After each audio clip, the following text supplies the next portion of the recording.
Selamat petang, salam sejahtera. Terima kasih kerana bersama dengan saya di Nazilin Unity Channel. Saudara-saudara sekalian, ini satu lagi pendedahan luar biasa berkaitan dengan siasatan tentang projek berkaitan Razi Jidin. Ini sebenarnya menurut SPRM telah pun dimulakan sejak bulan Ogos lagi. Dan ini kelihatan tiada kaitan langsung dengan Perdana Menteri. Kerana insiden yang mana melibatkan Razi Jidin bertikam lidah dengan Perdana Menteri kita Anwar Ibrahim berlaku pada 19 September yang lepas. Kerana ramai netizen, ramai walaun dan ramai juga orang mengatakan kononnya kes ini disiasat kerana pertikaman lidah tersebut. Jadi dengan laporan di Malaysia kini ini, siasatan SPRM ke atas projek buku berkaitan Razi Jidin bermula Ogos dengan sendirinya telah pun menafikan kononnya kes tersebut berlaku selepas atau kerana pertikaman lidah tersebut. Ianya sudah bermula sebelum insiden tersebut diadakan atau berlaku. Siasatan SPRM ke atas projek percetakan buku bernilai 80 juta ringgit yang dikaitkan dengan bekas Menteri Pendidikan Razi Jidin telah bermula kira-kira sebulan lalu, iaitu pada bulan Ogos. Sambil menafikan siasatan SPRM itu adalah atas arahan mana-mana pihak, Ketua Pesuruhjayanya iaitu Azam Baki menolak kes berkenaan mempunyai kaitan dengan pertelingkahan antara ahli Parlimen Putrajaya itu dengan Perdana Menteri Anwar Ibrahim di Dewan Rakyat pada 19 September lalu. Kita telah mulakan siasatan membabitkan kes ini kira-kira sebulan sebelum ini, kata beliau lagi. Laporan yang dibuat oleh sekumpulan individu baru-baru ini hanya maklumat tambahan yang boleh diambil SPRM atau diambil kira oleh SPRM, katanya, dan dipetik oleh utusan Malaysia. Azam Baki merujuk tindakan UMNO Wilayah Persekutuan yang membuat laporan kepada SPRM mengenai projek percetakan buku itu pada Khamis minggu lalu. Isnin lalu, Timbalan Ketua Biro Undang-Undang Bersatu, Sasha Laina Abdul Latif, yang menuduh Perdana Menteri menyalahguna agensi penguatkuasaan untuk mengganggu musuh politiknya. Mengulas dakwaan itu, Azam Baki berkata SPRM adalah berkecuali dan akan terus melakukan siasatan tanpa tekanan daripada sebarang pihak. Ditanya bila Razi Jidin akan dipanggil untuk membantu siasatan, Ketua Pesuruhjaya SPRM itu berkata ia terpulang kepada pasukan penyiasat. Bila akan panggil belum tahu lagi, kerana saya serahkan kepada pegawai penyiasat dan terpulang kepada mereka tentukan bila akan dipanggil jika ada keperluan, katanya lagi.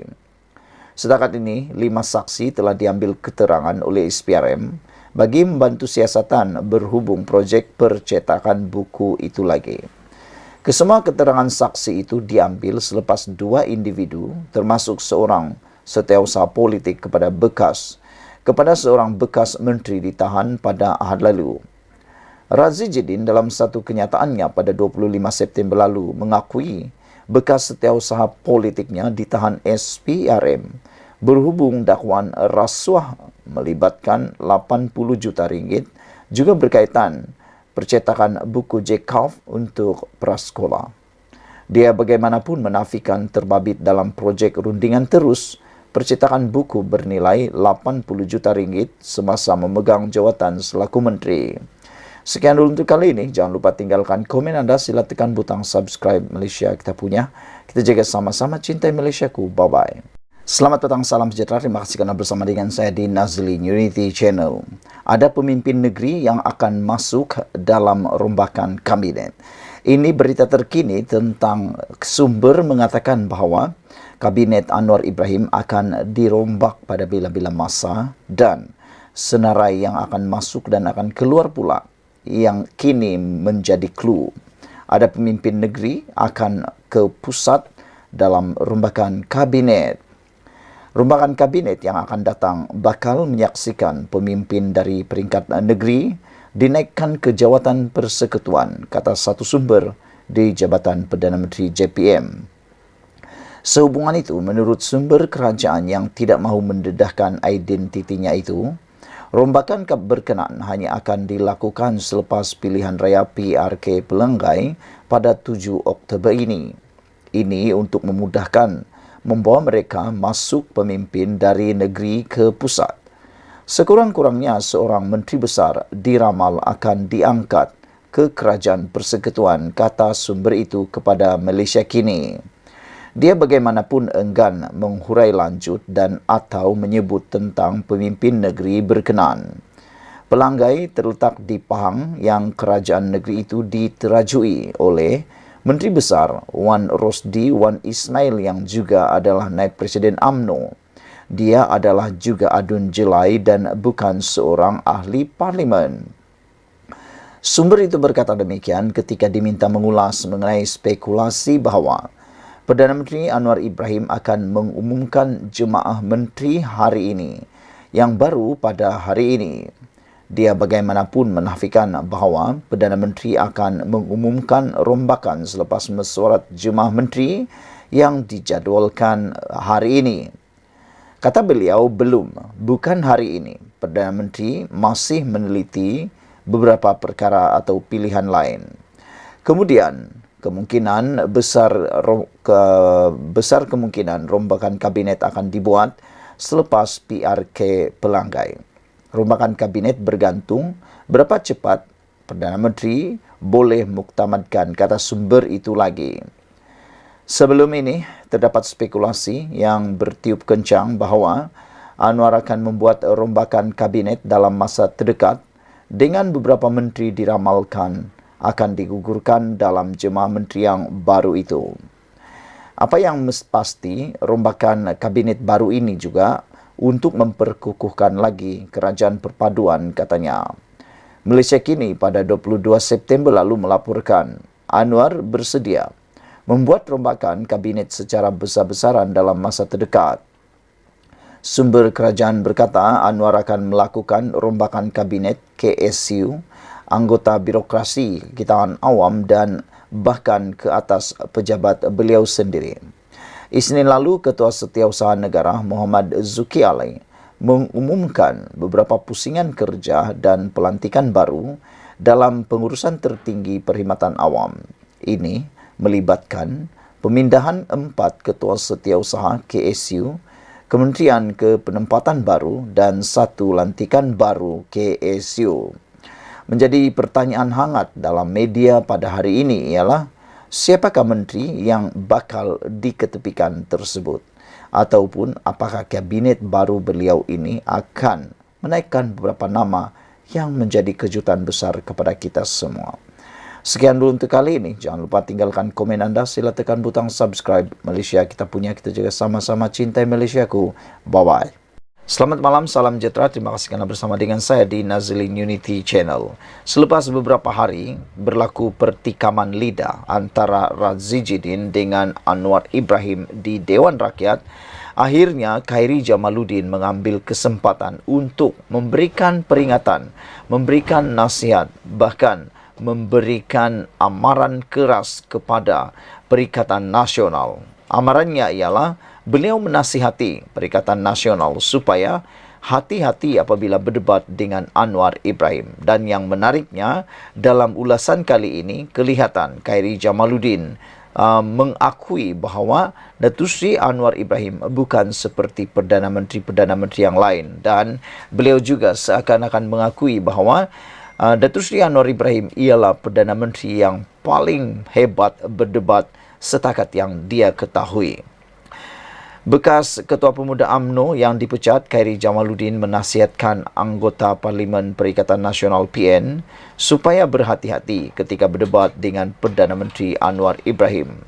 Katanya, Anwar berbeza dengan beberapa Perdana Menteri sebelum ini yang berpenampilan seperti negarawan, walaupun ketika diprovokasi dalam Parlimen.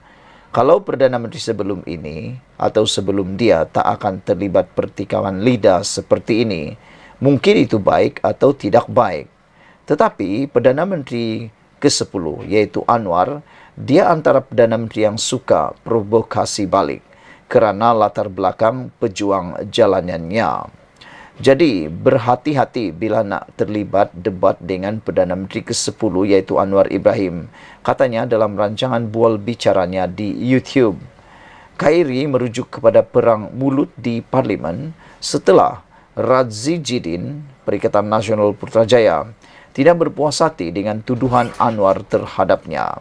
Insiden itu berlaku selepas Anwar didakwa membuat kenyataan provokasi terhadap Radzi Jidin dengan ketawa semasa menjalankan atau menjelaskan keputusan mahkamah melepas tanpa membebaskan DNAA timbalan Perdana Menteri Ahmad Zahid Hamidi.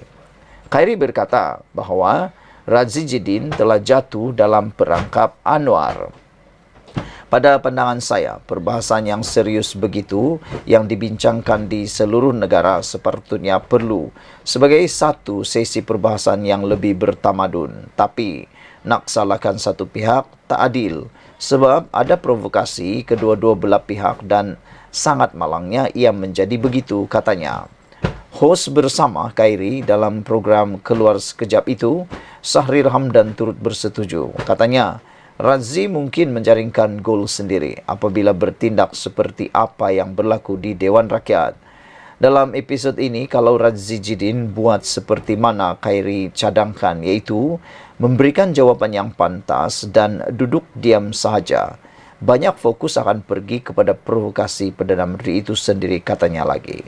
Mengenai DNAA Khairi berkata isu berkenaan kini berada di pandangan umum kerana kebanyakan pihak berkaitan termasuk Anwar telah pun mengupasnya. Sekian dulu untuk kali ini. Jangan lupa tinggalkan komen anda. Sila tekan butang subscribe. Malaysia kita punya, kita jaga sama-sama. Cintai Malaysiaku. Bye-bye. Selamat malam, salam sejahtera. Terima kasih kerana bersama dengan saya di Nazilin Unity Channel. Netizen mula menulis, mereka kata habislah dan musnahlah harapan terakhir Radzi Jidin. Ini menarik perhatian saya sehingga saya melihat dan membaca apa sebenarnya yang netizen kata habislah Radzi Jidin dan Radzi Jidin dalam bahaya besar. Rupa-rupanya ini berdasarkan laporan di Harapan Daily dengan tajuk Qazzaf Jawi akan siasat Radzi Jidin selepas terima 4 laporan. Jabatan Agama Wilayah Persekutuan Jawi akan menyiasat Ahli Parlimen Putrajaya Datuk Radzi Jidin kerana melakukan kesalahan qazzaf terhadap Perdana Menteri Datuk Seri Anwar Ibrahim. Perkara itu disahkan oleh Menteri di Jabatan Perdana Menteri Datuk Muhammad Naim Muhtad yang turut mengesahkan 4 laporan berkaitan telah diterima Jawi.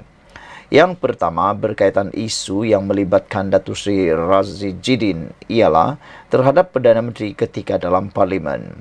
Yang kedua adalah satu lagi laporan yang dibuat Pertubuhan Ikram Malaysia Ikram, Angkatan Belia Islam Malaysia ABIM terhadap posting yang dinisbahkan kepada Ustaz Dasuki, Ustaz Ahmad Dusuki Abdurrani yang ada menyebut perkataan peliwat, katanya kepada media selepas menghadiri majlis bersama pelajar baharu tajaan skim pembiayaan Hafiz SPH di sini hari ini. Apabila ada laporan dikemukakan, siasatan akan dijalankan, sama ada laporan dibuat kepada polis atau penguatkuasa Jawi.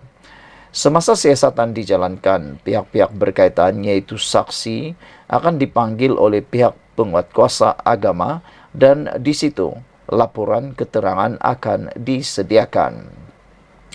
Kenyataan dibuat dalam sidang Parlimen, siasatan kena jalan bila ada aduan. Persoalan sama ada untuk diteruskan pendakwaan sebab kenyataan dibuat di Parlimen itu persoalan lain dan itu akan diputuskan oleh pendakwaan nanti, jelas beliau lagi. Siasatan akan dijalankan di bawah Akta Tata Cara Jenayah Syariah Wilayah-Wilayah Persekutuan 1997. Radzi menuduh Anwar sebagai peliwat ketika bertikam lidah dengan Anwar yang juga Menteri Kewangan membuat penggulungan perbahasan usul kajian separuh penggal rancangan Malaysia ke-12 pada 19 September di Dewan Rakyat. Qazzaf merujuk perbuatan pengataan palsu atau penyataan palsu terhadap mana-mana orang yang memperuntukkan hukuman denda tidak melebihi RM5,000 atau penjara maksimum 3 tahun atau kedua-duanya jika sabit kesalahan. Sekiranya Razzi dihukum denda melebihi 2,000, beliau akan hilang kelayakan dan pilihan raya kecil perlu diadakan di Putrajaya. Inilah yang dikatakan oleh netizen sebagai habislah dan musnahlah harapan terakhir Razzi Jidin apabila kalau Razzi Jidin dihukum denda melebihi RM2,000 dan beliau mungkin akan dipenjarakan dengan tempoh yang tertentu, beliau akan kehilangan kelayakan sebagai ahli parlimen di Putrajaya dan pilihan raya kecil perlu diadakan di Putrajaya. Sekian dulu untuk kali ini. Jangan lupa tinggalkan komen anda, sila tekan butang subscribe. Kita jumpa lagi. Bye-bye. Selamat malam, salam sejahtera. Terima kasih karena bersama dengan saya di Nazilin Unity Channel. Ini adalah perkembangan terkini tentang kes yang membabitkan dua bekas setiausaha dan salah seorang daripadanya ialah bekas setiausaha politik Razzi Jidin yang melibatkan dakwaan kononnya menerima rasuah atau berkaitan dengan rasuah RM80 juta. Saudara-saudara sekalian, malam ini lebih gempar apabila menurut mymetro.com dokumen telah dirampas. Razzi Jidin akan dipanggil SPRM minggu hadapan. Disangka semuanya sudah berhenti di tengah jalan ataupun sudah reda. Rupa-rupanya makin hari makin panas dan ada netizen menulis, habislah Razzi Jidin kali ini, kata mereka lagi. Ini apabila disahkan dokumen dirampas, Razzi Jidin akan dipanggil SPRM minggu depan. SPRM merampas beberapa dokumen bagi membantu siasatan kes meminta dan menerima rasuah projek bernilai RM80 juta membabitkan sebuah kementerian. Menurut sumber, rampasan dokumen itu dibuat susulan penahanan bekas setiausaha politik, bekas Menteri Kanan bagi siasatan mengikut Seksyen 16A dalam kurungan B Akta SPRM 2009. Individu terbabit bersama seorang lagi lelaki berusia 50-an yang juga pemilik sebuah syarikat bagaimanapun dibebaskan hari ini selepas tidak disambung reman. Sementara itu, bekas Menteri Pendidikan Datuk Dr. Razzi Jidin akan dipanggil memberi keterangan berkaitan kes terbabit minggu hadapan. Katanya ketika dihubungi hari ini. Harian Metro sebelum ini melaporkan bekas setiausaha politik bekas Menteri Kanan antara dua ditahan SPRM kerana disyaki meminta dan menerima rasuah bagi projek bernilai RM80 juta. Lelaki berusia 20-an itu ditahan bersama seorang lagi lelaki ketika hadir beri keterangan di Ibu Pejabat SPRM di Putrajaya. Susulan itu, Razzi dalam satu kenyataan menafikan terbabit dalam sebarang dakwaan berkaitan siasatan rasuah ke atas satu projek rundingan terus percetakan buku terbabit. Saudara-saudara sekalian, netizen mula mempersoalkan apakah ini adalah jalan yang Razzi Jidin pilih, yaitu untuk menghadapi masalah besar. Saudara-saudara sekalian, yang menggemparkan kita ialah apabila netizen hari demi hari mengeluarkan fakta-fakta yang menarik tentang kes ini. Namun, ianya seringkali ditepis dan dikatakan fitnah. Kita akan tahu sama ada ini adalah fitnah atau tidak karena ianya sekarang dalam siasatan dan adakah ianya akan didakwa bergantung pada keputusan tersebut. Sekian dulu untuk kali ini. Jangan lupa tinggalkan komen anda, sila tekan butang subscribe. Bye-bye.